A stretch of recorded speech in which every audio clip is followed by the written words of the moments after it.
Sí.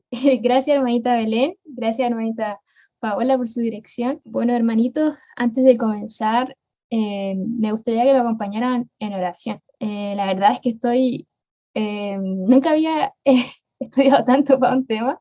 Estoy un poquito nerviosa, así que espero que Dios me guíe y por supuesto hay que orar para ello. Así que los que se puedan arrodillar me acompañen para pedir la dirección de Dios. Padre amado que estás en el cielo, alabado y glorificado sea tu nombre. Señor, cuando nosotros abrimos tu palabra, buscamos tu guía, Señor, buscamos la revelación que tú nos entregas, Señor, el mensaje a nuestros corazones, a nuestras mentes, para poder despertar, Señor, y hacer tu voluntad. Permíteme, Señor, a mí el día de hoy poder, Señor, compartir tu palabra guiada por ti.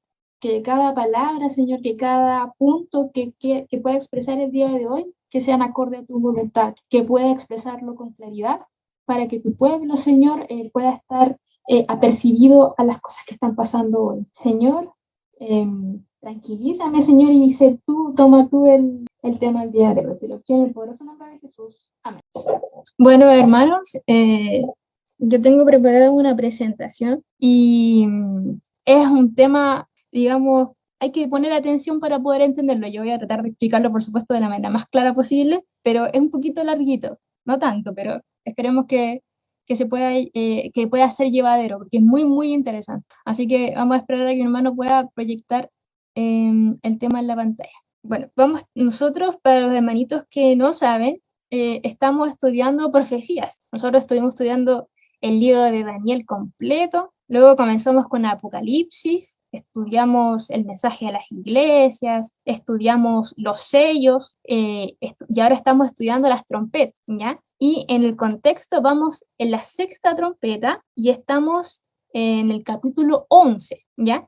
De Apocalipsis. Y es el tema que vamos a tratar el día de hoy, ¿ya? Así que para que puedan más o menos entender de qué estamos hablando, ya estamos hablando de las trompetas. Ahí voy a dar una explicación, también una breve introducción a los hermanitos que no han estado en los temas anteriores para que puedan entender esto. Bien, vamos a leer muchos textos del Espíritu de Profecía que son muy esclarecedores con respecto a este periodo y a las 7 trompetas que nosotros veníamos estudiando, ¿ya? Sobre todo el tema del evento de los últimos días. Avancemos. Bien. ¿Por qué nosotros estudiamos el libro del Apocalipsis? ¿Ya? Porque Apocalipsis es un libro para nuestros días, ¿ya? Es para el día de hoy, no para los tiempos que vienen mañana, ¿ya? Nosotros conocemos de que Apocalipsis se le conoce como la revelación. De hecho, si ustedes se dieron cuenta, en la portada del tema decía Revelation, porque ese es el nombre de Apocalipsis en inglés, porque es la revelación de Jesucristo que le dio a su apóstol Juan, para que escribiera las cosas que habían de acontecer pronto y en el tiempo antes de su venida. Gran parte del libro, como ustedes saben, ha tenido ya su cumplimiento. Ya el Apocalipsis es un libro que se está cumpliendo hoy en día y por lo tanto es importante entender en qué punto nos encontramos nosotros ahora para poder proyectarnos, ¿cierto?, en las profecías que van a acontecer en el tiempo del fin. La profeta Elena conocía, por supuesto, esto ya de mucha antelación, y es por eso que ella hace un llamado reiterado a nosotros para que escudriñemos, busquemos, estudiemos con mucho cuidado la escritura, y específicamente en las verdades del libro de Apocalipsis y el libro de Daniel, ya que éramos el libro que estamos estudiando también, el hermano Richard haciendo un estudio, el libro de Daniel hoy, a las 6 de la tarde, todos los sábados el hermano también hace un estudio del libro de Daniel para aquellos hermanos que quieran saber más con respecto a estos temas. El libro de Daniel, nosotros sabemos que fue abierto en su tiempo profético. Así lo estudiamos incluso unas semanas atrás, en el capítulo 10, ¿cierto? Donde vimos que ese libro estaba sellado, pero ese sello se le quitó y fue abierto, ¿cierto? Y fue comido. ¿Ya? Ese libro también nos va a entregar luz a medida que vaya pasando el tiempo con respecto a las profecías finales, específicamente Daniel 11 y Daniel 12, ¿ya? Y vamos a repasar un poco de Daniel 11 específicamente para esta predicación. Avancemos. Bien, dice, se necesita un estudio más detenido de la palabra de Dios, específicamente Daniel y el Apocalipsis deben recibir atención como nunca antes. La luz que Daniel recibió de Dios fue dada especialmente para los postreros días, ¿cierto? Para los últimos días. Y el último libro del Nuevo Testamento, Apocalipsis, ¿cierto? Está lleno de verdades que nosotros necesitamos entender. ¿Ya? Avancemos, hermano. Menciona aquí pronto se cumplirán las predicciones incumplidas del libro de Apocalipsis. O sea, hay predicciones que se han cumplido, pero pronto se van a cumplir las otras, ¿cierto? Ahora el pueblo de Dios debe estudiar con diligencia esta profecía y entenderá claramente que no encubre la verdad y nos advierte con claridad, diciéndonos cosas que sucederán en el futuro, ¿ya? Y los solemnes mensajes del Apocalipsis se dieron en su orden y deben ocupar el primer lugar en el pensamiento de los hijos de Dios. O sea, dos cosas importantes, ¿cierto? Es un mensaje que debe ser entregado de forma clara, y la segunda característica es que este mensaje fue dado en un orden, o sea, tiene un principio, ¿cierto? Un interludio y un final, ¿ya? Y de esa manera es la que debemos estudiar, y es la manera que nosotros hemos venido estudiando, ¿ya?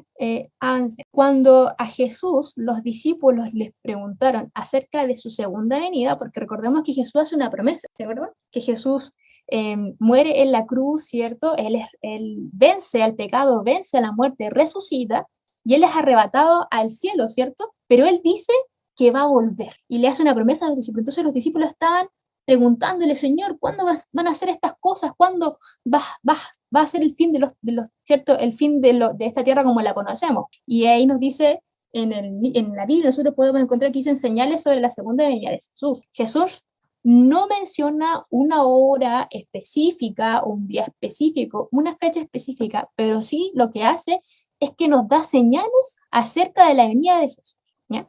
Aquí vamos a leer algunos versos. Por ejemplo, vamos a leer Mateo 15 y 21, porque son los versos que nos van a dar la clave con respecto a los temas que vamos a estudiar el día de hoy. Él dice una parábola, dice, de la higuera aprended la parábola. Cuando su rama ya está tierna y brotan las hojas, sabréis que el verano está cerca. Así también vosotros, cuando veáis todas estas cosas, conoced que está cerca a las puertas. O sea, cuando veas estas señales, así como cuando tú ves que brotan las hojas, ¿cierto?, de la higuera, cuando va a dar su fruto, así de manera, cuando contestan estas cosas, sabéis que está a las puertas. ¿Quién? Jesús. ¿Y cuáles son estas señales? Dice, verso 21, porque habrá gran tribulación, cual no ha habido desde el principio de los tiempos hasta ahora, ni la habrá, ¿ya? Una gran tribulación menciona como una gran señal. Ya, nosotros estos temas ya lo hemos repasado, hermanito, así que yo les recomiendo que entren, si es que quieren estudiar los temas anteriores, están en el Facebook de Fieles Portaantorchas para que ustedes puedan repasar, están todos subidos ahí por fecha y ustedes pueden disfrutarlo y estudiar estos temas. Nosotros ya estudiamos este tema de la gran tribulación, ¿ya? Y de manera inmediata, ¿cierto? Para avanzar en el tema, vamos a simplificar, ¿ya? Esta gran tribulación si ustedes mencionan ahí, da una clave que es la abominación desoladora, es el inicio de esta gran desigualdad, de esta gran tribulación. Y ahí menciona del que habló el profeta Daniel, ¿cierto? Si yo leo el verso 15 al final, dice, el que lee entiende. Entonces Daniel nos da la clave, ¿cuál es esta abominación desoladora? Nosotros ya lo estudiamos, ¿ya? Y lo repasamos. Y sabemos que esto es la ley dominical. Para los judíos, ellos tuvieron una señal antes de que destruyeran el templo y Jerusalén, ya en el año 70. Ellos tuvieron una señal que fue que el general Tito rodeó la ciudad en un principio, antes de sitiarle, luego se fue. Y cuando él se fue, esa era la señal para que los hijos de Dios escaparan. Pero los que conocían la señal escaparon, y los que no pensaron que se habían librado, pero finalmente vuelve Tito en el año 70 y termina destruyendo Jerusalén y el templo. Entonces, así también, en el tiempo del fin, va a haber una señal para el pueblo de Dios que debe, ¿cierto?, huir de la ciudad, huir a los montes, y va a ser una sola señal, ¿cierto? Así que nosotros tenemos que estar apercibidos, porque si no, va a pasar lo mismo, ¿cierto? Como en los días de Noé va a llegar, ¿cierto?, va a llegar el diluvio y nosotros no vamos a estar preparados. Entonces es importante que nosotros entendamos cuál es esta señal. Nos dice la abominación desoladora. Si nosotros la estudiamos, vamos a entender que es la ley dominical, ¿ya? Y ahí vamos a explicar un poquito eso. Avancemos, hermano. Bien, recordemos que nosotros estamos estudiando las trompetas, ¿ya? Y como bien mencionó el hermano Richard, nosotros específicamente nos encontramos en el estudio en la sexta trompeta, ¿ya? Ya que se estudió la quinta trompeta, el primer ay, ¿cierto?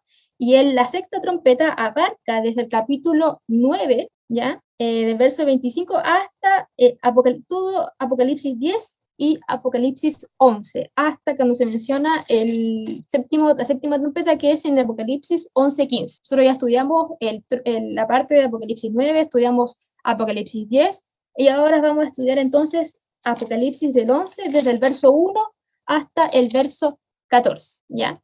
Además de que la función de las trompetas eran, en las fiestas, ¿cierto?, de los judíos, eran anunciar, ¿cierto?, juicio, anunciar, llamar al pueblo al arrepentimiento, porque la venida de Jesús, o en este caso la fiesta del Yom Kippur, estaba cercana, ¿ya? Estas trompetas demandaban un profundo arrepentimiento del pueblo hacia con Dios, y era el momento de renovar votos con él. O sea que si yo había cometido las cosas, había hecho las cosas mal, ¿cierto?, me había alejado de Dios, era el momento para acercar, ¿ya? Era el llamado exhortado, o sea, un llamado con advertencia, para que nosotros nos pudiéramos poner a cuentas con Dios, ¿ya? Además de que las trompetas simbolizan un llamado de Dios, ¿cierto? Y deben ser tocadas por los centinelas, ¿cierto? También cuando había una guerra estaban los centinelas que veían el peligro que venía, ellos tocaban la trompeta para avisarle a las ciudades que estaban dentro de los muros, ¿cierto?, que venía el enemigo, que ellos no lo podían ver,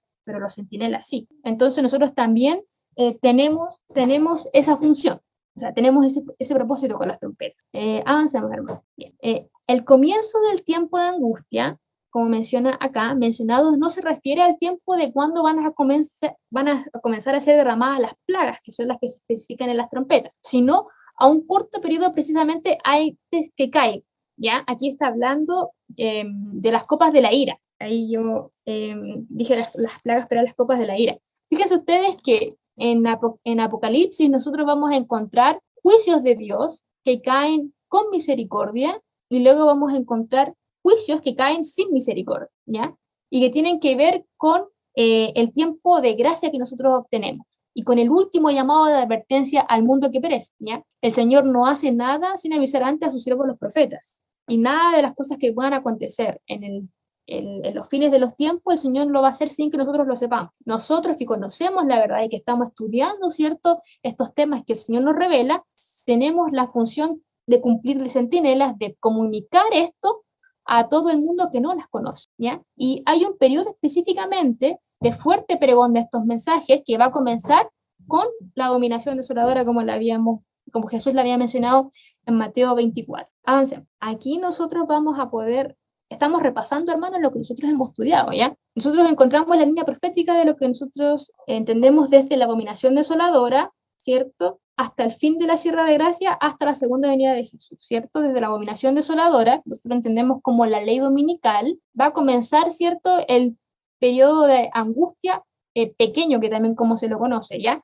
Y allí es donde aún existe intercesión, ¿ya? Y los juicios no caen con toda su fuerza, y aún hay acceso a la salvación. La gran diferencia con el otro periodo, ¿cierto?, que está desde el cierre de la gracia hasta la venida de Jesús, ¿cierto?, que también son 7, pero estas son 7 plagas postreras, que también se le conocen como las 7 copas de ira, es que en el tiempo de angustia posterior, ¿cierto?, o postrer, o sea, en tiempo de angustia postrer, no hay misericordia, ya no hay acceso a la salvación, porque el cierre de la gracia termina con la séptima trompeta. Entonces es en este espacio, desde la ley dominical hasta la séptima trompeta, donde existe la posibilidad de acceder al arrepentimiento y acceder a la salvación. Va a llegar un momento, hermano, donde Jesús va a dejar de interceder y va a cumplir lo que él prometió, ¿cierto?, que es venir a buscar a su pueblo para llevarlo a la Santa Jerusalén, ¿ya? Es el último llamado de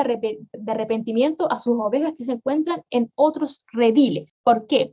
Porque esto es un mensaje de sellamiento. Ustedes han escuchado seguramente, eso es un tema también a tratar en otras predicaciones, que el pueblo de Dios, antes de pregonar este mensaje que se va a pregonar aquí en este espacio, tiene que ser sellado, tiene que ser derramado su Espíritu Santo para advertir a todo ese pueblo que está en otras iglesias o que no conoce la verdad, para que se puedan salvar. Entonces ese pueblo, que es el pueblo adventista, comienza a hacer su juicio antes, y en ese punto ya debe estar sellado, ¿ya? Es por eso que nosotros nos llaman a estar a cuentas con el Señor y a estudiar estos temas por lo mismo, ¿ya? Nosotros estudiamos las primeras 4 trompetas, donde vimos que la Tierra estaba siendo asolada por catástrofes naturales, ¿se acuerdan? Que la primera trompeta trataba sobre la lluvia de meteoritos, la segunda, ¿cierto?, de un gran asteroide que caía sobre el mar, la tercera de un gran asteroide que caía sobre la Tierra y amargaba las aguas, y luego la cuarta trompeta donde hablaba que el sol, la luna y las estrellas, ¿cierto?, perdían la tercera parte de su luz. Luego mencionaba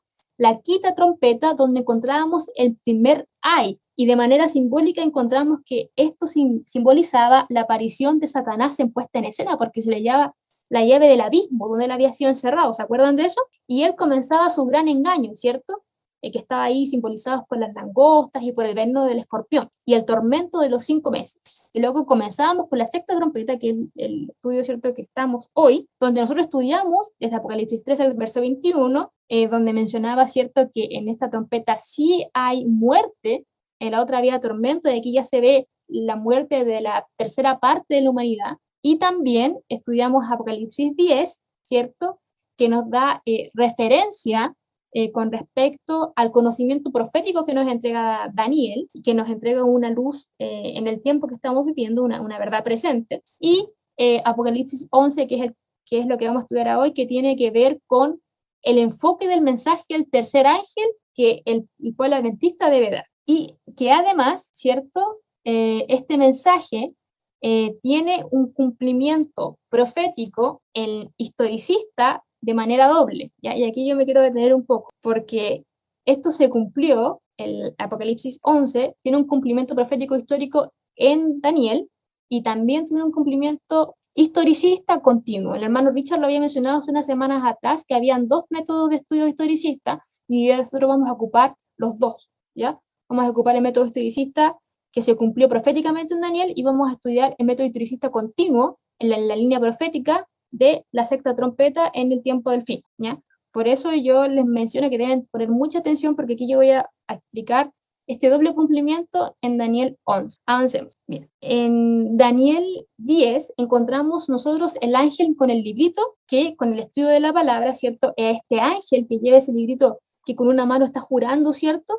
Y la otra palabra le está diciendo, ¿cierto?, que debe ser estudiado, que debe ser profetizado, que debe ser comido.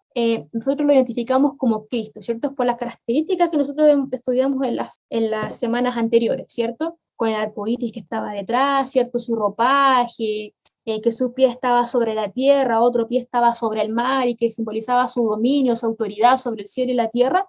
Todas esas características nos llevan a identificar a este ángel como a Cristo. Y además identificamos que ese librito que fue sellado se refiere al libro de Daniel, y que esas verdades debían de ser profetizadas sobre muchos pueblos, naciones, lenguas, reyes, y nosotros lo comprendemos y la ubicamos como el surgimiento adventista, ¿cierto? Porque fue en ese tiempo donde se comenzaron a abrir estos libros que nunca habían sido estudiados por los reformadores, porque ellos estaban estudiando la verdad presente de ellos, que era la salvación por gracia, y luego de eso, de luego de la Revolución Francesa, ¿cierto?, se comienzan a abrir estos libros y se comienzan a entender estas profecías, y por supuesto la misión de entregar estas profecías y mensajes de advertencia al mundo entero. Entonces, este Apocalipsis 10 nos da un contexto muy importante al cumplimiento de la sexta trompeta en Apocalipsis 11. Avancemos. Bueno, ahí se muestra, ¿cierto?, los versos. Dice el verso 9 al 11, dice: y fui al ángel diciendo que me diese el librito, y él me dijo: toma y cómelo, y te amargará el vientre, pero en tu boca será dulce como la miel. Entonces tomé el librito de la mano del ángel y lo comí, y era dulce en mi boca como la miel, pero cuando lo hube comido, amargó mi vientre. Y él me dijo: es necesario que profetices otra vez sobre muchos pueblos, naciones, lenguas y reyes. Cuando se menciona, ¿cierto?, aquí pueblos, naciones, lenguas y reyes, y cuando habla del número 4 en la Biblia, nosotros estamos hablando de algo global, así como norte, sur, este y oeste. O sea, está mencionando que este mensaje debería ser profetizado a todo el mundo, ¿ya? Avancemos. No solamente eso, vamos a leer lo que dice acá. Después de que los 7 truenos emitieron sus voces, se le ordena a Juan, como a Daniel con respecto al librito, sellar las cosas que los 7 truenos han dicho. Juan ve el librito a cual le han quitado los sellos. De este se deduce que las profecías de Daniel tienen su aplicación en la proclamación al mundo del mensaje del primer y del segundo y del tercer ángel, y la apertura del libro era en relación al tiempo. ¿ya? O sea, nos está mencionando que lo que sucede en Apocalipsis 10 es, ¿cierto?, la aplicación de la proclamación del mensaje de los tres ángeles, ¿ya?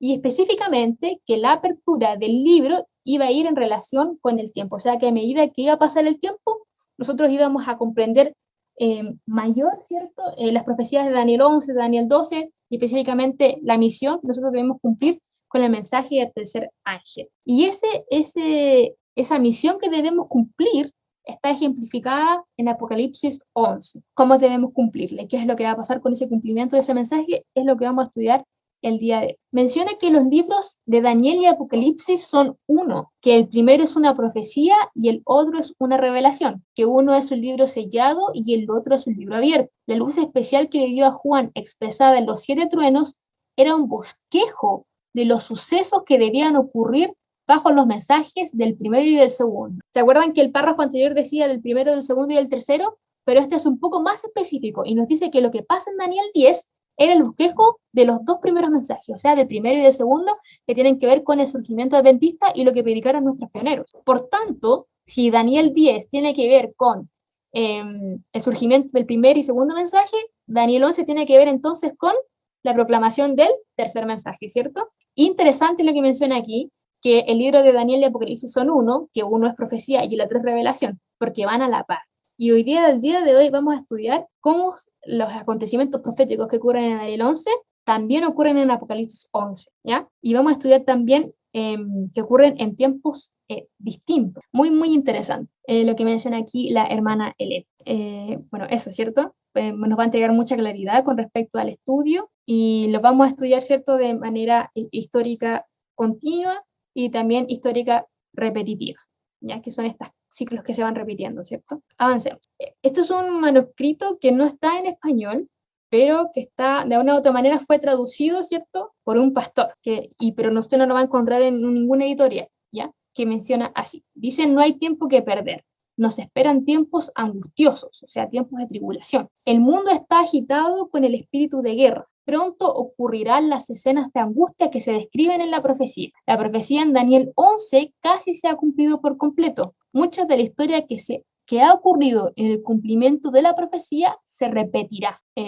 Bueno, en el verso 30 se habla de un poder que se constritará, regresará y se enojará con el pacto santo y lo hará. Incluso volverá según su voluntad y se entenderán con los que abandonen el pacto. Pero la parte que yo quiero que ustedes comprendan es la parte que está en rojo. O sea, la profecía de Daniel 11 tiene su cumplimiento, pero se va a volver a repetir, ¿ya? Y de la misma manera, Apocalipsis 11, que si lo estudiamos paralelo a Daniel 11, tiene la misma historia y se va a volver a repetir, ¿ya? ¿Qué es lo que yo quiero, digamos, dar a entender el día de hoy? Bien, entonces vamos a estudiar entonces Apocalipsis 11, si tanto que hemos hablado del tema. Adelante, hermano. Bien, quiero recalcar para ponerlo en contexto. Vamos a estudiar entonces, como mencionaba la hermana Elena, que Apocalipsis 11 habla, ¿cierto?, del cumplimiento y la pregonación del mensaje específicamente del tercer ángel, ¿ya? Por tanto, es el último llamamiento de advertencia que hace el pueblo de Dios, ¿cierto? El astro. Menciona el verso 1, dice, entonces me fue dada una caña semejante a una vara de medir, y se me dijo, levántate y mide el templo de Dios y el altar y a los que adoran en él, pero el patio que está fuera del templo, déjalo aparte y no lo midas, porque ha sido entregado a los gentiles y ellos hollarán la ciudad santa 42 meses. La palabra medir, que se ocupa aquí en el verso 1, tiene que ver con el verbo madaf, ¿ya? Que se puede entender como catastrar, o sea, puede ser como medir la longitud, ¿ya? O también puede ser como contar, o sea, catastrar, hacer un censo. ¿Se acuerdan cuando Dios le mandaba a Moisés, ¿cierto?, a censar cuántos hijos de Israel habían y ellos los contaban por familia, ¿cierto?, luego por tribu y así? Bueno, también se puede entender este medir como catastrar, llevar una estadística, ¿ya? ¿Estadística de quién? De aquellos que estaban en el templo, que estaban en el altar y que estaban adorando a Dios, ¿ya? ¿Se acuerdan que Richard dijo algo en la escuela sabática muy interesante? Dijo, ¿dónde se encuentra Cristo en estos momentos? Se encuentra en él, en el santuario, específicamente en el lugar santísimo, ¿ya? ¿Y qué se encuentra Jesucristo haciendo hoy en el lugar santísimo? Se encuentra intercediendo. Es por eso que nosotros en este periodo de pequeño tiempo de angustia, aún tenemos acceso a la gracia porque Jesús aún intercede. Y los que la adoran están ¿dónde? Donde está Cristo. En este caso, en el altar, ¿cierto? De la oración. Nosotros tenemos esta intercesión por el sumo sacerdote, ¿cierto? Y la obtenemos a través de las oraciones de los santos. Nosotros acudimos a Jesús porque Él es mediador, ¿cierto? De nosotros, y nosotros, ¿cierto? Somos limpiados de pecado porque Jesús intercede por nosotros, es un mediador. Por eso menciona aquí que deben medir a aquellos que están con Cristo, en otras palabras, ¿ya? Y que están adorando a Jesús. Y en el contrario al verso 2, les dice a los otros que no los midan, a los que están fuera del templo, que no los mida, porque ellos ya han sido entregados a los gentiles, y ellos van a hollar la ciudad santa 42 meses. Es bien interesante, hermanos, que la ley dominical establece un punto de partida para la marca de la bestia y el sellamiento de Dios. El sellamiento de Dios no es un evento único, ¿ya? Es un evento que se va cumpliendo a lo largo de toda la tribulación previa, ¿cierto? Antes que se acabe el tiempo de gracia, porque obviamente que después del tiempo de gracia no hay sellamiento, ya nadie más se va a poder salvar o ya nadie más se va a poder perder. El destino de la humanidad se cierra, ¿cierto? Con la séptima trompeta. Así que el periodo desde la primera y la séptima trompeta vamos a encontrar el sellamiento. Y también, de manera contraria, la marca de la bestia, ¿ya? Y es bien interesante porque cuando Satanás comienza a hacer la marca, hay personas que ya han sido ganadas por él. Incluso hay algunos que adoran a Satanás de manera voluntaria, ¿ya? Y ellos son los que han sido entregados a los gentiles, los que han recibido la marca. Por eso dice, déjalos aparte, ¿ya? Y no los midas porque ellos ya están marcados. Y de manera u otra, ¿cierto? Él lleva unas estadísticas de aquellos que han sido sellados. Pero hay un grupo aún que todavía puede acceder a la salvación porque todavía hay gracia. Por eso el hermano Pedro y el hermano Richard mencionaban que hay tres grupos. Aquellos que ya tienen el sello de Dios, que son el pueblo que pregona, ¿cierto? La verdad. Aquellos que han sido marcados por la bestia porque han aceptado la ley dominical, pero hay algunos que aún, ¿cierto? Pueden, que son los obreros de la hora undécima, que son las personas que van a entender la verdad y van a acudir a Dios en la hora, ¿cierto? En el último mensaje. Y esto tiene que ver con ¿qué? Con lo que se menciona en Apocalipsis 9. ¿Se acuerdan que en Apocalipsis 9 se mencionaba que habían unos caballos, ¿cierto? Habían unos 4 ángeles que estaban deteniendo, ¿cierto? En las tempestades, luego que tenían la fecha, el día, la hora para dejar de hacer eso y permitir que Satanás y su ejército hollara la tierra y que mataran a la tercera parte de la humanidad, que equivaldría como a 2.000 millones de personas, que es algo terrible, ¿cierto? Que nosotros nos podemos a contar. Eso va a ocurrir, ¿cierto? Cuando estos ángeles, ¿cierto? En la sexta trompeta, que es lo que estamos estudiando. Por eso es importante entender de que aquí está diciendo que ellos deben saber quiénes están sellados, quiénes están marcados y quiénes no están. Y Satanás obviamente va a atacar ¿a quién? A los que no están marcados ni sellados, porque a los marcados, ¿para qué los va a atacar? Si ya los tienen en su poder. A los sellados no los puede porque están bajo la protección de Dios, ¿cierto? Pero va a atacar entonces a aquellos que aún no han sido sellados ni marcados. Bien, avancé. Nosotros en Apocalipsis 9, ¿cierto? Ahí yo le hacía la referencia y es lo que vamos a estudiar ahora. Fíjense que en el primer ay, que es la quinta trompeta, encontramos que Satanás entra en escena, ¿ya? Y entra en escena porque se le permite, ¿cierto?, tener la llave del abismo, que él estaba encerrado. Él se le obtiene la llave del abismo, puede llegar a la tierra, y ahí él comienza, ¿cierto?, su alianza con la bestia, ¿cierto?, y el falso profeta, o Estados Unidos también, como lo podamos comprender. Y ellos comienzan unos engaños, ¿se acuerdan? Que tenían que ver con el ecumenismo y que tenían que ver, ¿cierto?, con los espíritus del mundo de manera de ranas, que tienen que ver con todo lo que tiene que ver con el misticismo, con los medios, el hablar con los muertos, ¿cierto? Y a él se le permite hacer falsas señales para que el mundo crea. Él se presenta como el falso Cristo y él comienza a engañar, ¿cierto? Y atormentar a todas estas personas para que sean picados con el veneno, ¿cierto? De manera simbólica del escorpión y puedan caer en sus trampas, no puedan discernir entre cuál es la verdad y cuál es la mentira, porque ellos se van a presentar como, él se va a presentar como Cristo, ¿ya? Y ojo, que Satanás no puede resucitar a los muertos, ¿ya? Eso solamente lo puede hacer Dios, pero lo que él puede hacer es que los ángeles tomen forma de aquellos que han ido al descanso y puedan hacerse pasar como que fuese una resurrección, ¿ya? Pueden imitar una resurrección los mismos ángeles tomando forma de aquellos seres que han ido al descanso. Y eso lo menciona también el espíritu de profecía. Pero en el aire de la primera trompeta, la característica es que no hay muerte de los humanos, solamente hay tormento, hay engaño. Y luego, en la sexta trompeta, que es la que estábamos estudiando, sí hay muerte. Y hay muerte de la tercera parte. Y recordemos que eso es algo misericordioso por parte de Dios. ¿Se acuerdan cuando nosotros estudiamos que cuando David tuvo que medir, ¿cierto? Ay, no me acuerdo a quién eran. No sé si eran los moabitas, que tuvo que medirlos cuando había ganado la guerra y él tenía que medirlos y él tenía que matar al 2 tercios. Y eso era algo misericordioso. Cuando él mataba a 2 tercios de los que debía matar, él mostraba misericordia. Entonces Dios está mostrando aquí que él va a salvar a 2 tercios. O sea, es más misericordioso todavía. Entonces eso es lo que se quiere demostrar ahí, que el Señor aún tiene misericordia, aún hay acceso a la salvación, porque es Satanás quien hace estos ataques. Satanás es quien va con sus caballos, ¿cierto? Con sus cabezas de leones y con sus colas, ¿cierto? Con humos de azufre, que son los que terminan matando a las personas. Entonces Dios está protegiendo a las personas de los ataques del enemigo. Y nosotros sabemos que son alrededor de 2.000 millones de personas en las que van a morir, porque nosotros tenemos una población mundial de 7.000 millones de personas. ¿Se imaginan, hermano? Es algo terrible, porque si ustedes creen que el COVID es una pandemia que ha matado al 0,3% de la humanidad, 0,3, o sea, una pandemia que tiene el 99,7% de, digamos, 99,7 personas que no han muerto, pero aún así tiene el 0,3 que ha muerto y aún se considera pandemia. Es como algo absurdo un poco. Pero si nosotros vemos, ya no serían el 0,3%, sino que serían el 33,3% las personas que fallecerían, ¿cierto? En este caso, a manos de Satanás. Es por eso que en Daniel 11,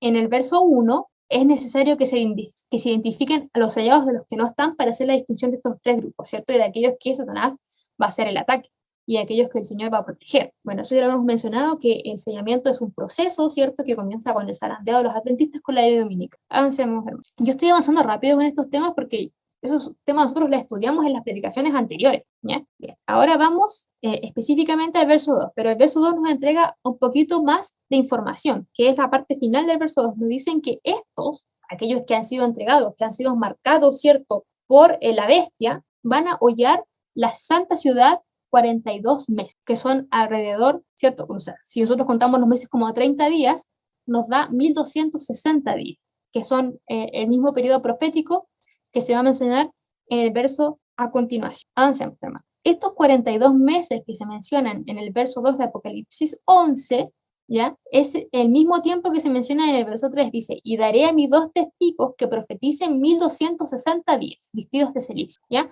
O sea que mientras este grupo que fue dado a los gentiles, que está marcado, oye la ciudad por 1260 días, en esos mismos 1260 días hay 2 testigos, ¿cierto?, que están profetizando y están vestidos de silicio. Y nos da características de quiénes son estos testigos. Dice que estos testigos son los 2 olivos y los 2 candeleros que están en pie delante del Dios de la tierra. Menciona, verso 5, si alguno quiere dañarlos, sale fuego de la boca de ellos y devora a sus enemigos. Y si alguno quiere hacerles daño, debe morir él de la misma manera. Estos tienen poder para cerrar el cielo a fin de que no llueva en los días de su profecía, y tienen el poder sobre las aguas para convertirlas en sangre y para herir la tierra con toda plaga cuantas veces quiera. ¿Recuerdan que en el verso anterior mencionaba que aquellos que no estaban en el templo, ¿cierto?, iban a hollar la ciudad 1260 días? Menciona además que estos testigos que están dando testimonio, ¿cierto?, mientras los otros hollan la ciudad, la santa ciudad,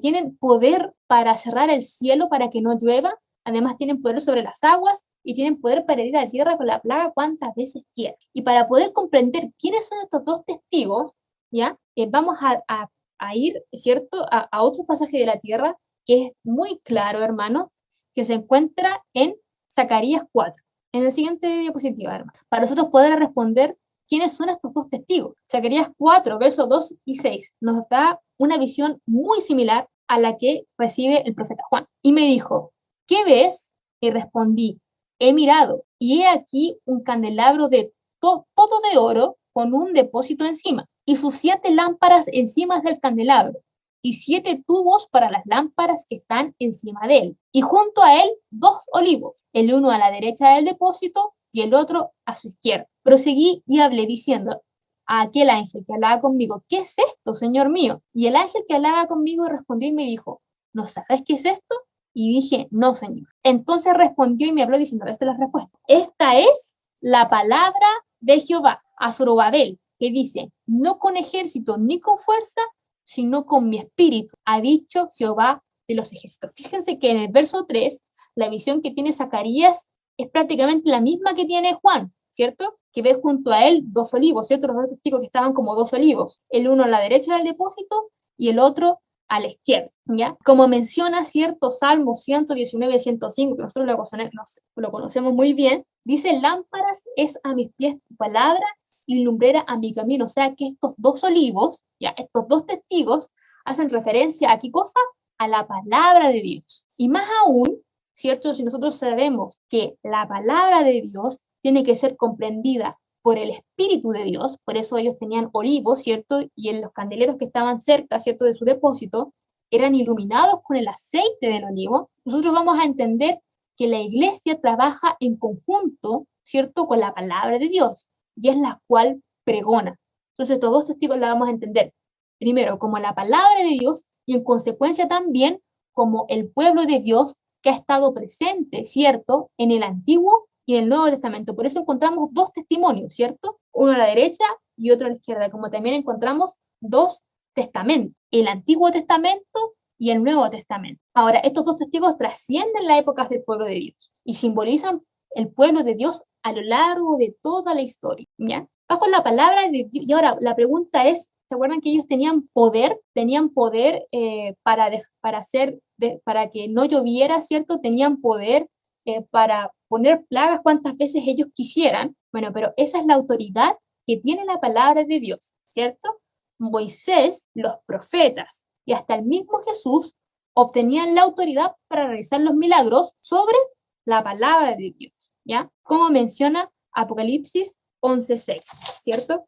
Y dice aquí, 11:6 dice, estos tienen poder para cerrar el cielo a fin de que no llueva en los días de las aguas. ¿Se acuerdan cuando Dios les dio a Elías el poder para hacer que no lloviera? O cuando le dio el poder, ¿cierto?, a Moisés para que él las convirtiera en sangre, ese poder no venía de ellos como profeta, sino que venía de Dios y de la palabra de Dios. Es quien le da la autoridad a los apóstoles. ¿Se acuerdan cuando los apóstoles sacaban demonios? En Hechos era la autoridad que les entregaba Dios a través de su palabra, ¿ya?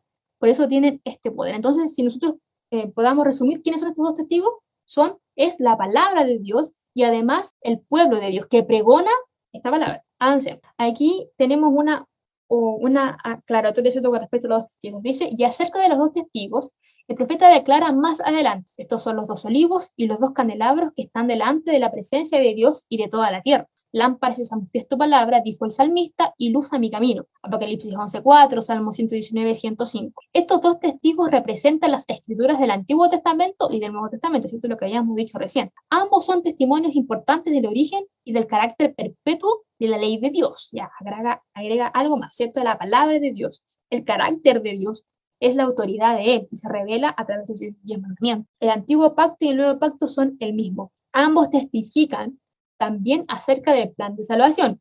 Los símbolos, los sacrificios, las profecías del Antiguo Testamento se refieren a un Salvador que ha de venir, y los evangelios y las epístolas del Nuevo Testamento hablan de un Salvador que vino tal como fuera predicho por los símbolos de la profecía, ¿cierto? Clarito. Avancemos. Ahora, con respecto a estos profetas, ¿cierto? Según Apocalipsis 2 y 3, específicamente el verso 3, menciona que estos profetas van a dar testimonios y van a profetizar por 1260 días. Y además iban a estar vestidos de silicio, o sea, iban a estar bajo presión, oprimidos, ¿ya? Y haciendo un ruego, haciendo un llamado de exhortación.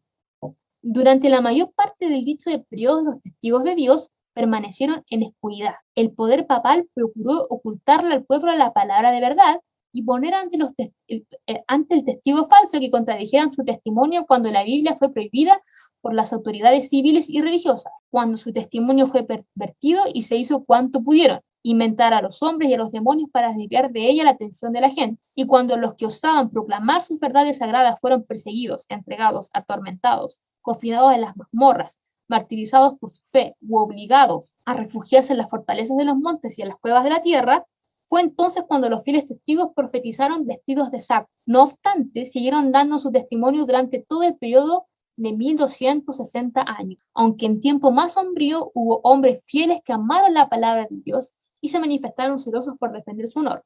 A estos fieles siervos de Dios les fueron dados poder, sabiduría y autoridad para que divulgase la verdad durante todo este periodo, ¿ya? Nosotros sabemos que hubo un periodo profético de 1260 años que se menciona en Daniel, y es lo que vamos a ver a continuación, que es el mismo periodo que hace referencia a Daniel, o sea, Apocalipsis 11, ¿ya?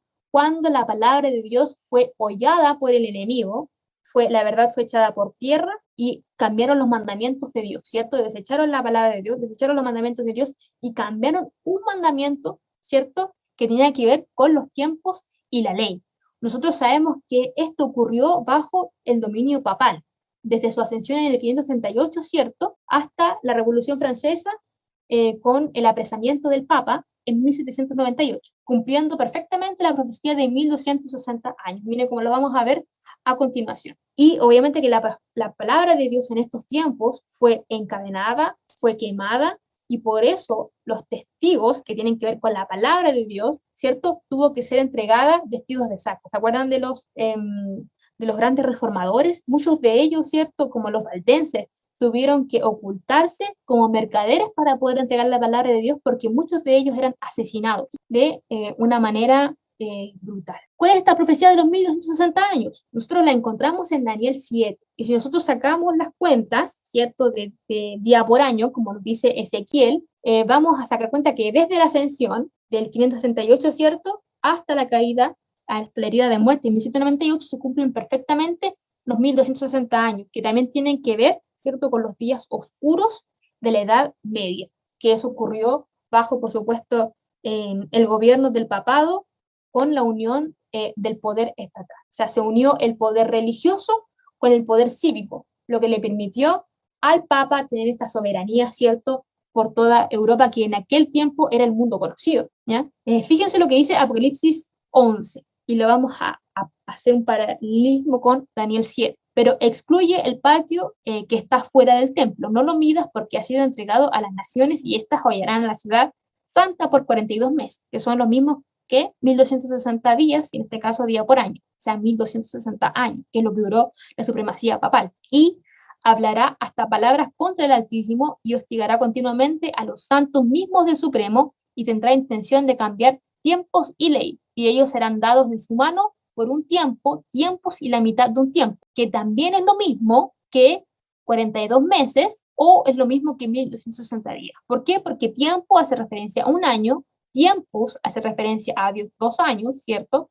360 por 2, 720, y medio tiempo hace referencia a la mitad de año, 180 días. Si nosotros sumamos estos números, me va a dar 1260 días. Entonces, cuando yo hablo de 42 meses, cuando hablo de tiempos y medio tiempo, y cuando hablo de 1260 días, en este caso años, en la profecía de Daniel, vamos a hallar el mismo periodo profético, ¿ya?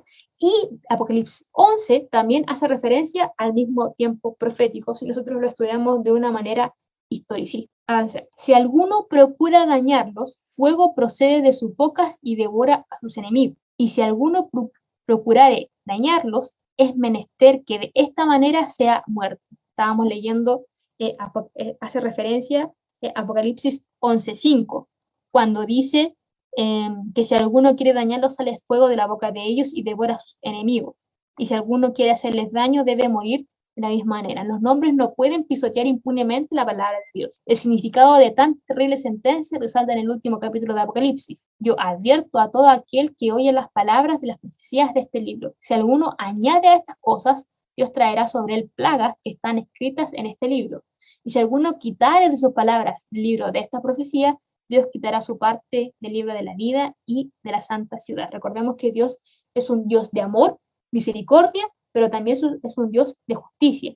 Y Dios, para poder eliminar la maldad y lo que representa el pecado, tiene que castigar a aquellos que se lo merezcan, ¿cierto? Y debe liberar a aquellos que acepten la salvación. Aquí no hay bueno ni uno, dijo Cristo. Aquí nadie merece la salvación. Nosotros solamente somos salvados por el sacrificio que nos otorga Jesús y por la justicia que nos otorga su vida perfecta. Entonces, cuando aquí habla de aquel, ¿cierto? Que va a quitar las palabras de Dios o que oye la palabra de Dios, va a tener, por supuesto, un castigo que se le menciona en los libros de Apocalipsis. Avance, ahí hace referencia a Daniel 5, ¿cierto? Que no pueden pisotear impunemente la palabra de Dios. Con respecto, ¿cierto? A cuál es la bestia que sale del abismo. Nosotros estudiamos ya los primeros versos de Apocalipsis 11, ¿se acuerdan? Que hacían referencia a quiénes eran los dos testigos y a qué periodo profético se hacían referencia en los 1260 días, ¿cierto? Que mencionaba Apocalipsis 11, que hacía referencia al mismo tiempo profético de Apocalipsis 7 y de la Revolución Francesa, ¿cierto? Dice, cuando hayan acabado su testimonio, la bestia que sube del abismo hará guerra contra ellos y los vencerá y los matará. Y sus cadáveres estarán en la plaza de la grande ciudad y que en sentido espiritual se llama Sodoma y Egipto, donde también nuestro Señor fue crucificado. Y de los pueblos, tribus, lenguas, naciones verán sus cadáveres por 3 días y medio y no permitirán que sean sepultados. Voy a leer de nuevo. Cuando hablamos ahora acerca de la bestia que sube del abismo, estamos estudiando ahora Apocalipsis 11, versos 7 al 11, que hace guerra contra ellos y los vencerá y los matará, menciona que sus cadáveres van a estar en la plaza de la grande ciudad, que en sentido espiritual se llama Sodoma y Egipto, donde también nuestro Señor Jesucristo fue crucificado. Y de los pueblos, tribus, lenguas, naciones verán sus cadáveres por 3 días y medio y no permitirán que sean sepultados. Y los moradores de la tierra se regocijarán sobre ellos y se alegrarán, y se enviarán regalos unos a otros, porque estos dos profetas habían atormentado a los moradores de la tierra. Pero después de 3 días y medio entró en ellos el espíritu de vida enviado por Dios, y se levantaron sobre sus pies y cayó gran tremor sobre los que vieron. Aquí hay varias cosas interesantes que menciona acerca de los dos testigos. ¿Se acuerdan que ellos iban a ser atacados, iban a ser hollados, iban a ser oprimidos? Ellos iban a predicar, pero igual iban a dar su testimonio bajo silicio. Bueno, menciona que cuando ellos hayan acabado su testimonio, la bestia que sube del abismo, que la vamos a identificar a continuación, hace guerra contra ellos, los vence y los mata. ¿Y qué sucede? Sucede que sus cadáveres quedan en la plaza, ¿cierto? Que en la plaza de la grande ciudad, que en sentido espiritual se llama Sodoma y Egipto, o sea, que tiene un simbolismo Sodoma y Egipto, y menciona que es donde Jesucristo fue crucificado. Ustedes me dicen, pero ¿cómo Jesús fue crucificado en Sodoma y Egipto si Jesús no fue crucificado en Sodoma y Egipto? ¿Por qué hace referencia a eso? Porque Jerusalén, ¿cierto? Cuando crucificó a Jesús, porque los israelitas crucificaron a Jesús, cuando Poncio Pilato les dio la opción de salvar a Jesús y a Barrabás, el pueblo dijo que sea la sangre de Jesús sobre nuestras cabezas. ¿Se acuerdan? Ellos fueron los que crucificaron a su mismo Dios y por lo tanto, bajo lo que representa Sodoma y Gomorra, ¿cierto? Que representa, en este caso, Sodoma y Egipto. Sodoma representa inmoralidad, representa desechar los mandamientos de Dios, en este caso el pueblo de Israel desechó el pacto de Dios, y Egipto representa el ateísmo, ¿ya? En este caso aquellos que no creyeron que Jesús era el Mesías. ¿Ya? O fin y al cabo no creían en Dios, porque creían en sí mismos. ¿Se acuerdan como el rico, como la parábola, cuando Dios le estaba explicando, ¿cierto?, aquel rico que según él guardaba los mandamientos de Dios, él creía en las riquezas materiales y no creía en Dios. Entonces, de manera simbólica, Jesús fue crucificado en Sodoma y Gomorra, porque el pueblo de Israel cayó en los pecados de Sodoma y Egipto. Por eso dice ahí, ¿ya? Y los pueblos de las tribus de lenguas y naciones verán sus cadáveres por 3 días y medio y no permitirán que sean sepultados. O sea, no solamente ellos van a matar, ¿cierto?, a estos testigos, sino que cuando estos testigos estén muertos, ellos se van a gozar de que han matado a estos testigos, ¿ya? Y que luego dice que luego de 3 días y medio, estos testigos vuelven a vivir, ¿cierto? Y cae temor sobre los que estaban celebrando. Pero eso lo vamos a explicar a continuación. ¿Esto cuándo sucede? Si sabemos que en 1798 se termina este periodo profético de 1260 años. ¿Cuándo sucede esta muerte del testigo, de los testigos, ¿cierto? Avancemos. Menciona que cuando hayan acabado de dar su testimonio, el periodo que los testigos iban a testificar vestidos de sacos terminó en el año 1798, ¿cierto?, con la Revolución Francesa. Cuando estuviesen por concluir su obra en la oscuridad, les haría guerra el poder representado por la bestia que sube del abismo. Es la bestia que sube del abismo la que le da, ¿cierto?, finalmente la herida de muerte a estos testigos. Y esta bestia que sube del abismo, muchos de los adventistas la conocen como Francia, pero realmente no es Francia, sino que es lo que representa Francia, que son estas dos naciones, que son, que es la nación de Egipto y la ciudad de Sodoma, que tiene que ver con el ateísmo, con la inmoralidad, con quebrantar los mandamientos de Dios. Esto es lo que representa el movimiento de la Revolución Francesa, ¿ya? Que tiene que ver con todas estas ideas ateas que estaban contemporáneas en aquel tiempo, que tienen que ver con el marxismo, con el leninismo, con el estalinismo, que son aquellos que incentivaron, ¿cierto?, las revoluciones, en primer lugar, la Revolución Francesa, y así en adelante, que venían de la Revolución Rusa. Pero esta es importante porque terminan con el apresamiento del Papa y termina con la herida mortal. Bien, entonces esto hace referencia a un momento específico que se conoce como la Revolución Francesa. Avancemos. ¿Qué es lo que representa entonces Egipto y Sodoma, que es la bestia que sale, cierto, del abismo? Nosotros conocemos como lo que representa Francia en este caso, pero es en realidad lo que representa Egipto y Sodoma, que tiene que ver con el ateísmo, la inmoralidad, la fornicación, cierto, de Sodoma, que tiene que ver con el paganismo, y la rebeldía de aquello, con la inresurrección, ¿cierto? El verso 6 menciona que en Apocalipsis 11:6 dice que los cadáveres de quienes, de los testigos,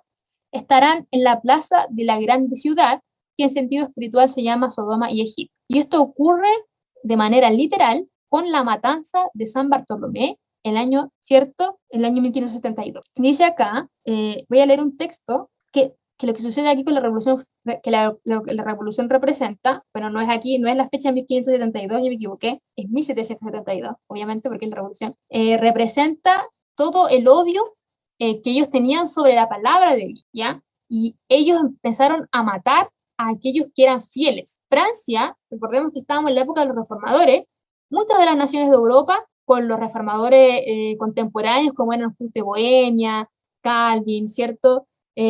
Lutero, muchos de ellos en sus propios países tuvieron influencia, ya donde se comenzaron a traducir las escrituras, ciertos comenzaron a estudiar la palabra, que no tenían acceso a la Edad Media, pero Francia tuvo esa oportunidad, pero la rechazó, porque estaba siendo influenciada por todas estas corrientes ateas y por todas estas corrientes de la inresurrección. En la matanza de San Bartolomé se mató niños, mujeres, ancianos, de todo, no se respetó absolutamente nada y fueron masacrados solamente por ser fieles a Dios. La palabra de Dios, la Biblia, fue quemada, fue prohibida de manera legal. Y eso fue una razón de gozo para aquellos que estaban en esta revolución. El culto a la deidad de Dios fue abolida por la Asamblea Nacional que negó la existencia de Dios. Entonces, la hermana Elena lo relata de mejor manera en los eventos de los últimos días. Dice así: pero lo más inicuo que se registra en el obrero catálogo de los crímenes es el más horrible de los actos diabólicos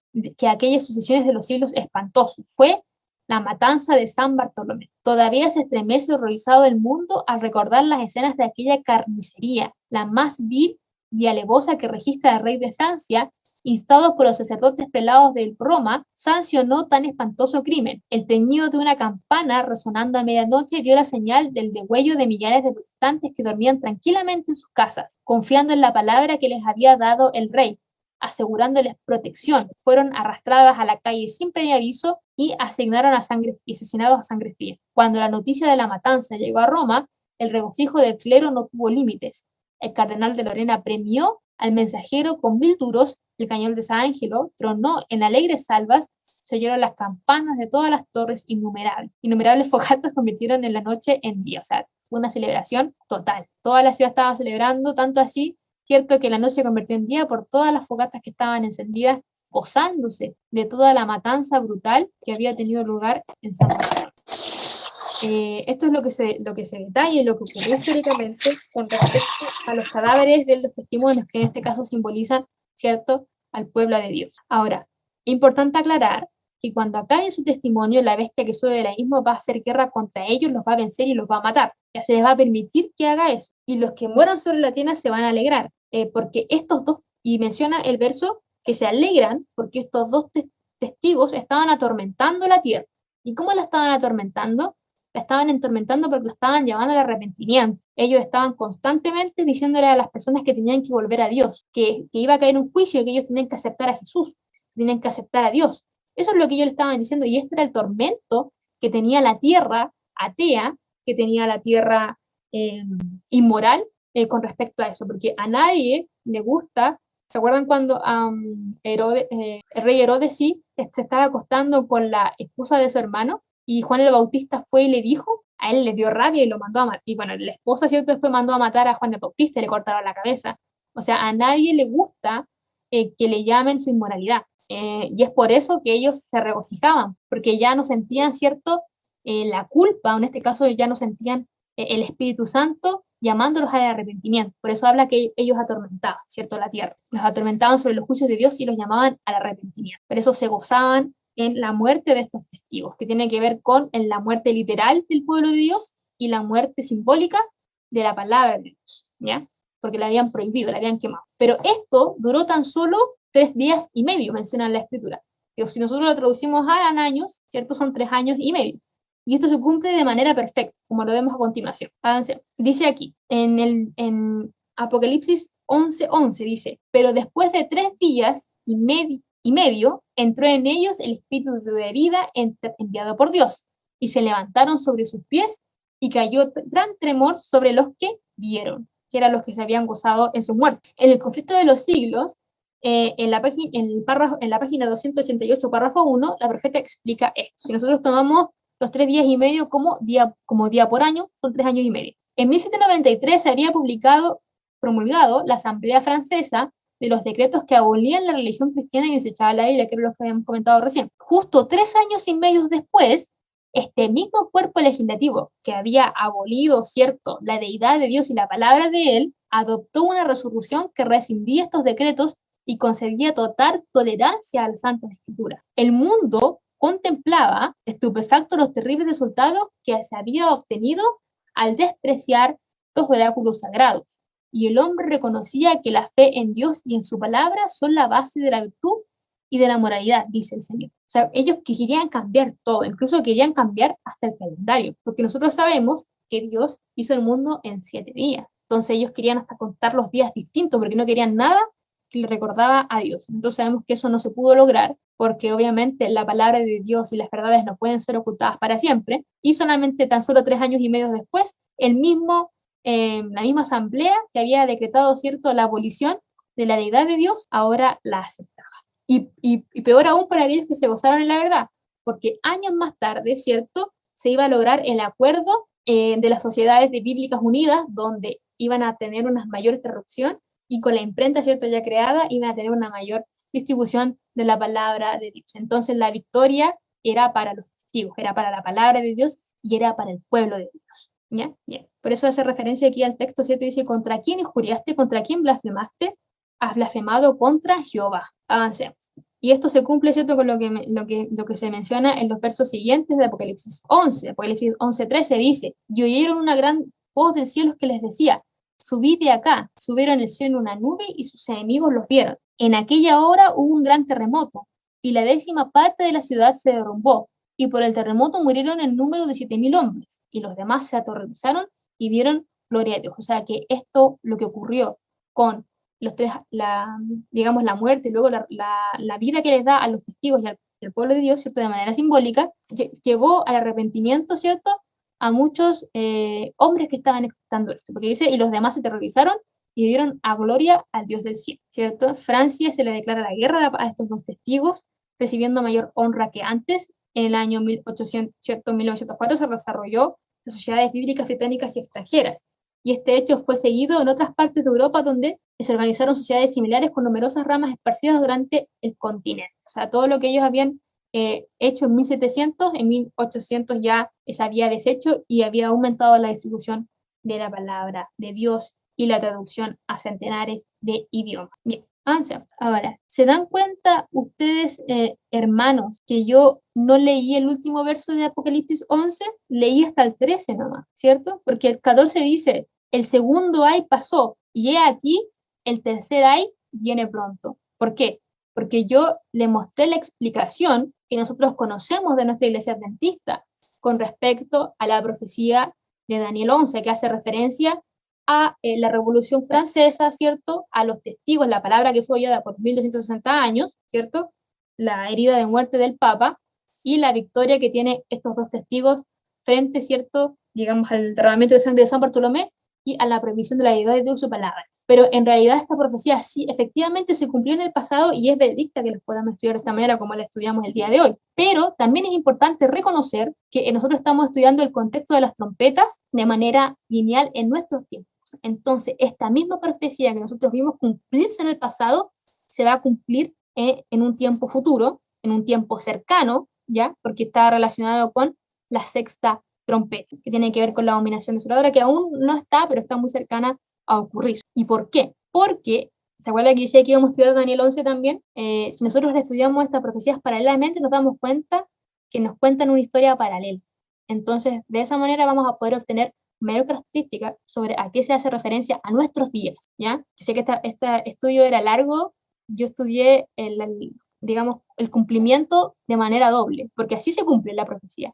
Cuando estudiábamos las trompetas, ¿tuvieron un cumplimiento en el pasado para los pioneros? Efectivamente sí, pero para nuestros tiempos también tienen otro cumplimiento, esta profecía también. En el tiempo pasado la Revolución Francesa tuvo su cumplimiento y para nuestros tiempos tiene otro cumplimiento, ¿ya? ¿Qué es lo que vamos a estudiar ahora?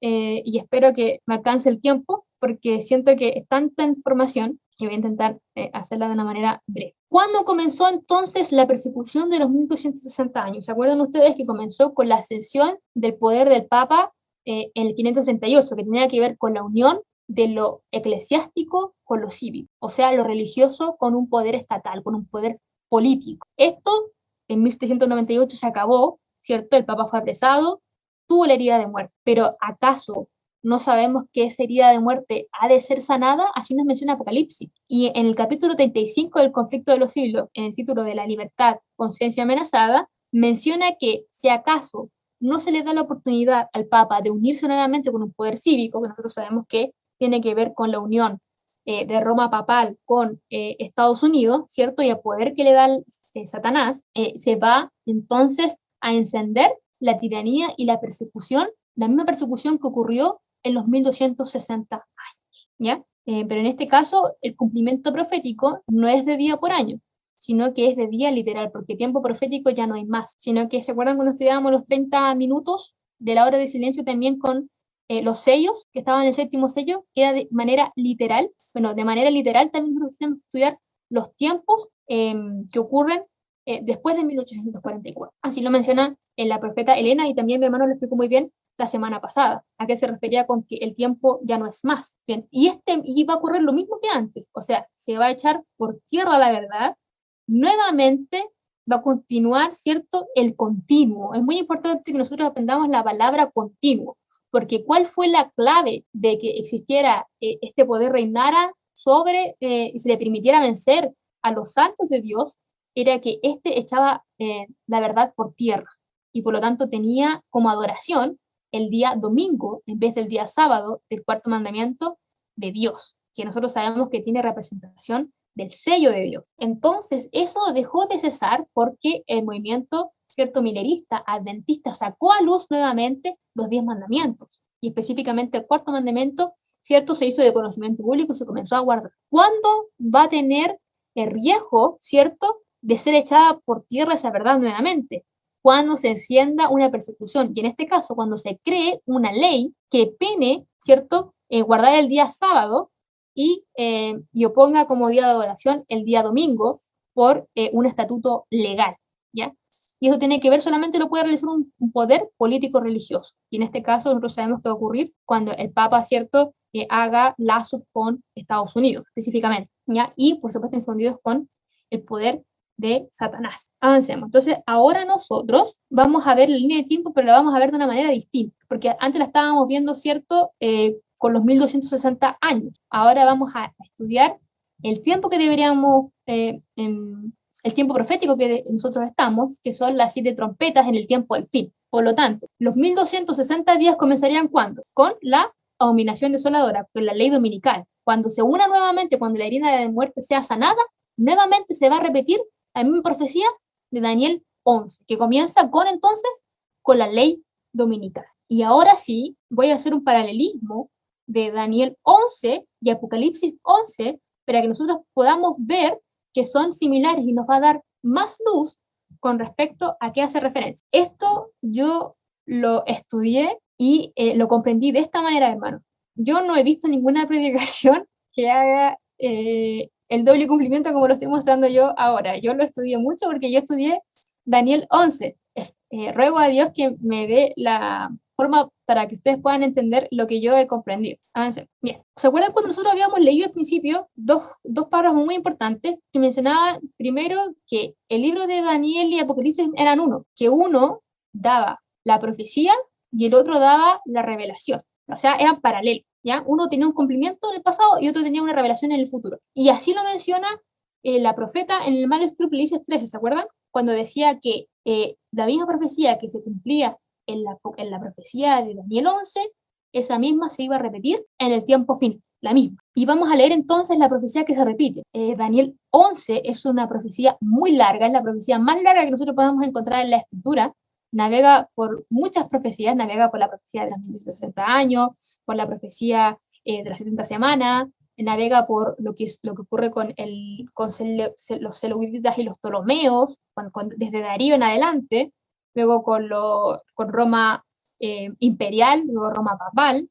Todo eso navega Daniel 11 hasta llegar a la liberación del pueblo de Dios, porque llega al Daniel 11:45 y luego Daniel 12 comienza con la liberación del pueblo de Dios. Pero específicamente yo me quiero centrar desde Daniel 11:40 al 45, y eso tomarlo en paralelismo con las trompetas. Mire qué interesante si lo estudiamos de esta forma. Fíjense que Daniel 11:40, verso 40-42, menciona lo siguiente: pero al cabo del tiempo, el rey del sur contenderá con él. ¿Contra quién? Contra el rey del norte. ¿Se acuerdan que nosotros sabemos que el rey del norte, el falso rey del norte, representa a Babilonia, o sea, a la bestia, al dragón y a Estados Unidos, falso profeta?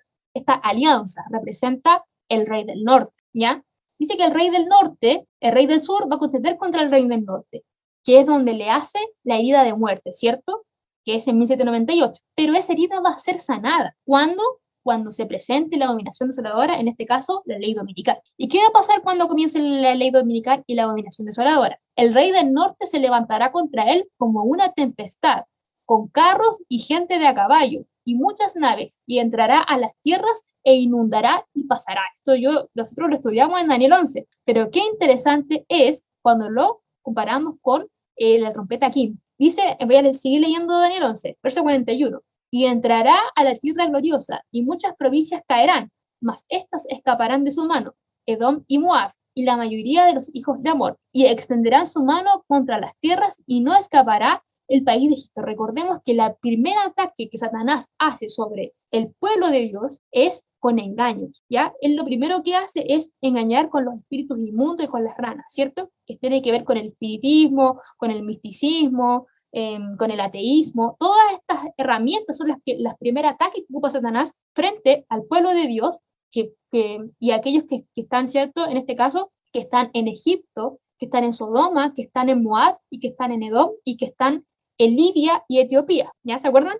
Estas naciones son simbólicas y representan a grupos de personas diferentes. ¿Cuál es la similitud que tiene Daniel 11, 40, 42 y Apocalipsis 9, 2, 4 y 5, que tienen que hacer referencia con la quinta trompeta? Fíjense, ¿se acuerdan que mi hermano mencionaba que en la quinta trompeta Satanás tenía la llave del abismo y era liberado del abismo, y que el abismo simbolizaba que estaba bajo las profundidades del agua o del mar en este caso, ¿cierto? De manera simbólica. Bueno, aquí menciona que el rey del norte se levanta como tempestad y además se levanta con ships. La palabra en inglés acá es nave. Nave, C-H-I-P, hace referencia, no, hace referencia a una nave del agua, una nave acuática. En este caso, dice que el rey del norte se levanta con naves acuáticas, con gente de a caballo, bueno, aquí dice muchas naves, y entrará por las tierras. ¿Y qué cosa va a hacer? Las va a inundar. ¿Y con qué cosa la va a inundar? Porque viene con tempestad, porque viene de qué cosa? Del pozo del abismo. ¿Se entiende o no la similitud que hay? Viene este Satanás que tiene la llave del abismo, sale del agua y viene como tempestad, ¿cierto? Como con carros, como con naves, con todo ese ejército, va a inundar a estas naciones y va a pasar, o sea, se le va a permitir ganar, ¿ya? Y dice en el verso 41, entrará a la tierra gloriosa y muchas provincias caerán con su engaño. En este caso, el paralelismo de ese texto lo encontramos en el 4, cuando le dice, ¿cierto?, que los va a atacar con escorpiones, ¿cierto? Con esta, ay, se me olvida el nombre, con langostas, ¿cierto? Con langostas y como escorpiones los va a engañar. y van a caer los hombres, van a ser atormentados por 5 meses, ¿se acuerdan? Y si no solamente los hombres que no tuviesen el sello de Dios en su frente, son los que son atormentados. O sea, en este caso ya comenzó la ley dominical, comienza, ¿cierto?, el engaño, y aquellos que no tienen el sello de Dios, o sea, aquellos que no conocen la verdad, son engañados, y en este caso son traspasados por esta inundación en Daniel 11. Dice que muchas provincias caerán. ¿Y cuáles son las que van a caer? Bueno, va a caer Egipto, va a caer Libia y Etiopía. Nosotros sabemos que Egipto representa el ateísmo. Obviamente que el ateísmo va a caer fácilmente porque no cree en Dios, ¿cierto? Traspasa fácilmente. ¿Y por qué Libia y Etiopía caen? Libia y Etiopía son los que circundan a Egipto, si nosotros lo estudiamos geográficamente. O sea, son aquellos que están indecisos, ¿ya? Aquellos que no saben si creen o no creen nominalmente. Y luego están, ¿cierto?, Edom y Moab, que dice que ellos van a escapar de sus manos. Nosotros lo estudiamos, que ellos hacen referencia a las ovejas que se encuentran hoy en otros rediles, porque Edom, ¿cierto?, era el hermano de Isaac, que era parte, ¿cierto?, en este caso, hijo de Abraham. Es parte del pueblo de Dios, pero está alejado, está perdido. Y también Moab, ¿cierto?, que Moab es un pueblo que nace de la fornicación de Lot y sus hijas. También era un pueblo que era parte del pueblo de Dios, pero se desvió. Entonces, aquellos, Edom y Moab, cuando reciban el pregón verdadero, porque mientras Satanás está con su engaño, los testigos están pregonando, ¿se acuerdan? Entonces, ellos reciben la verdad y no son engañados por la tempestad de Satanás, en este caso por el tormento de los 5 meses que se menciona en la trompeta quinta, ¿ya? Que son los que están, ¿cierto? Los que tienen sellados y los que van a ser sellados. Y luego menciona, ¿cierto?, que él no va a escapar, por supuesto, Egipto, que significa todo lo que es el movimiento ateo comunista. Y nosotros sabemos que hoy está en ascenso, ¿ya? Desde el año 90, los comunistas, el movimiento globalista cambió de estrategia y ya, ¿cierto?, ya no se muestra como alguien malo, sino que se muestra amigo de todos, amigo de los LGBT, amigos de los animales, amigos del clima, amigos de los árboles, amigos de todo, porque él quiere hacerse amigables a todos para que puedan creer en él, ¿cierto? Hasta el Papa es comunista, por lo tanto tiene que ver con este mismo movimiento que inspiró la Revolución Francesa.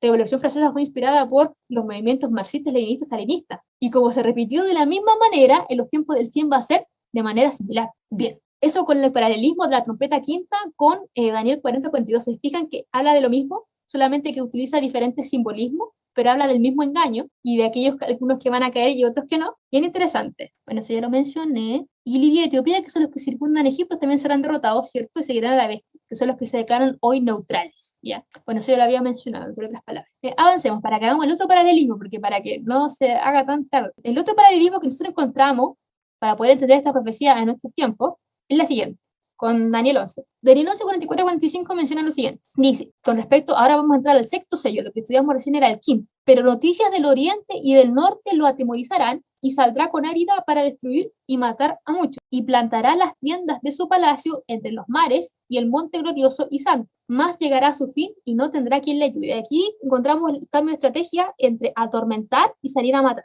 que es la diferencia que se encuentra entre la quinta y la sexta trompeta, ¿cierto? Y en Apocalipsis 11, que es la sexta trompeta que estudiamos nosotros recién en el contexto de la Revolución Francesa, ahora le vamos a dar el enfoque actual. Dice, cuando hayan acabado su testimonio, la bestia que sube del abismo hará guerra contra ellos y vencerá y los matará. ¿Cuál es la guerra que sube del abismo? ¿Ya? Digamos, el ateísmo, que también sabemos que hace referencia al ateísmo y a Egipto, pero en el fondo están manipulados por la misma bestia, que es el papado, ¿ya? Dice, en este caso, los vencerá y los matará. Como menciona el verso 44, ¿cierto? Que ahora la estrategia no es atormentar, sino que matar. Y en el verso 45 menciona que va a plantar tiendas en su palacio. Estratégicamente, cuando un pueblo planteaba tiendas alrededor de una ciudad o los muros de la ciudad, simbolizaba en el fondo que estaba demostrando su superioridad frente al pueblo de Dios, o se estaba reclamando victorioso. En este caso, ellos se plantan tiendas bajo el monte glorioso, o sea, bajo donde están situados el pueblo de Dios. Ellos acampan ahí y ponen sus tiendas como una señal de victoria, como una señal de gozo. Y aquí, ¿cierto? Nosotros sabemos que luego de la matanza que ocurre en Daniel 44 y en Apocalipsis 7, los cadáveres están en la plaza y se regocijan, ya de manera similar, como se regocijan en el verso 45 en este caso, en Apocalipsis 11 se regocijan en las plazas. ¿cierto? Y se regocijan específicamente en los movimientos inmorales, ¿cierto? Ateístas, y que se desechan la palabra de Dios. Pero al igual que en el verso 45 menciona que eso va a llegar a su fin y ya no tendrán más quien le ayude, o sea, ellos van a estar celebrando, pero esa celebración le va a durar poco. Al igual que la celebración, ¿cierto?, de Apocalipsis 11, donde dicen que ellos están regocijándose, se alegran, se envían regalos, hacen fiestas, ¿cierto? Hacen fogatas, dicen que no hay noche porque tienen tantas fogatas de que están celebrando, hasta que ocurre algo, ¿cierto? En Daniel 11, termina Daniel 11 con la liberación del pueblo de Dios en 12:1, y en este caso Apocalipsis nos da un poquito más de información y nos da en los versos, ¿cierto?, 12 y 13, que son los que vamos a estudiar a continuación. En Apocalipsis 45 menciona, con referencia a lo que ocurre en ese mismo momento, luego de que ellos estaban celebrando, ¿cierto?, el plantar sus tiendas alrededor del monte Sión.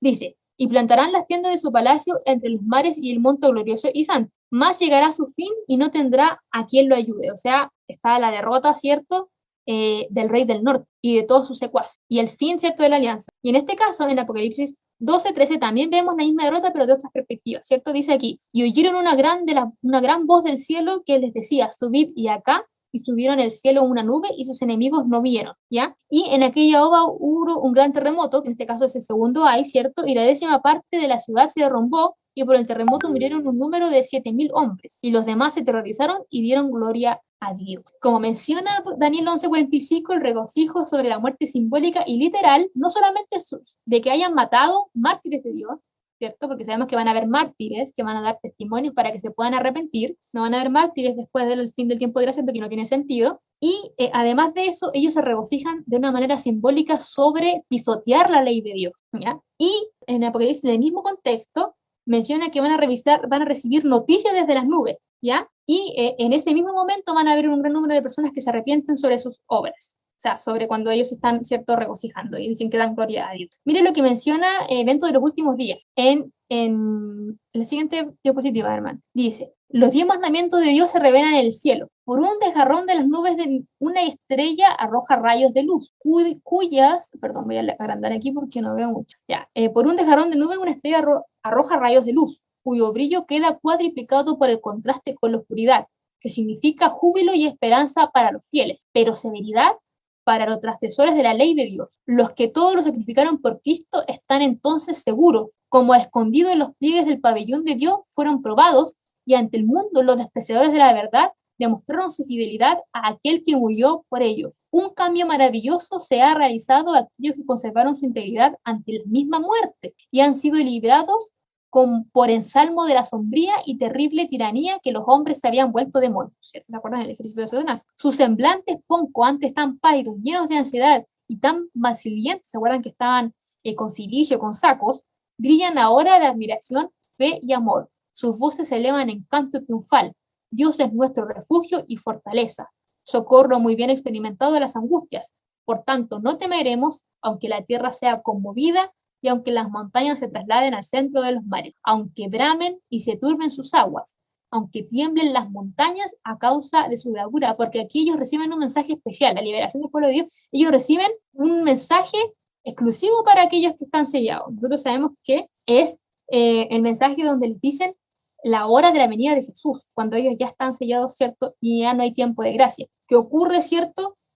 Cuando en este caso en Daniel 11 ocurre desde el verso 45 a la liberación del pueblo de Dios, y en este caso ocurre desde el término de Daniel 11:14 a la séptima trompeta que también nos habla de la liberación. Entonces, en este caso, hermanos, se cumple el estudio de Daniel 11 de manera literal y de manera fácil. Nosotros lo podemos comprender cuando estudiamos Daniel 11. Si tuvo un cumplimiento profético en el pasado, sí, y también tiene un cumplimiento profético ahora. Entonces, que lo estudiamos de manera doble en las profecías es la manera, yo encuentro personalmente, correcta de estudiar. Y lo digo personalmente porque el día de hoy yo me atreví a hacer esta predicación que yo nunca vi este tema así explicado de manera doble. O era una forma de explicar la profecía en el pasado, o era otra forma de explicar en el futuro, pero yo nunca las vi incompatibles y creo que no son incompatibles. Y creo que es la forma de estudiar la escritura, porque la hermana menciona que la profecía que se cumplió en el pasado se va a repetir en el futuro. Y esto, por supuesto, que tiene que ver con una esperanza que nosotros tenemos como un pueblo adventista, ¿cierto? Que se encuentra en Apocalipsis 22 y es el mensaje que el Señor cierra en su revelación. Dice, el que da testimonio de estas cosas dice, ciertamente vengo en breve. Amén. Sí, ven, Señor Jesús. La gracia de nuestro Señor de Jesucristo sea con todos vosotros. Amén. Bueno, hermanos, esta predicación ha sido una odisea para mí. Es la predicación donde he estudiado más y creo que incluso me enredé un poco al explicarla porque es mucha información y es lo que yo entendí. Es lo que yo entendí y recuerdo lo que yo estudié. Y de manera también el Señor se le va a ir revelando de manera personal a cada uno cuanto lo estudie. Por supuesto, uno tiene que ir revisando texto y si mañana el Señor revela una cosa que está comprobada, también hay que ir estudiando constantemente porque el Señor dice que Él va a dar luz en los tiempos finales a nosotros y no nos va a mantener en tinieblas con respecto a lo que va a acontecer en un futuro cercano. Eso, hermano, espero que me haya entendido. Sé que es mucha información para una predicación. Yo la hice en una, pero yo me hubiera gustado hacerla en dos para explicar una forma y después explicar la otra, pero es lo que es lo que hice y espero que hayan comprendido, hermanos. Y si no es así, que puedan por ustedes mismos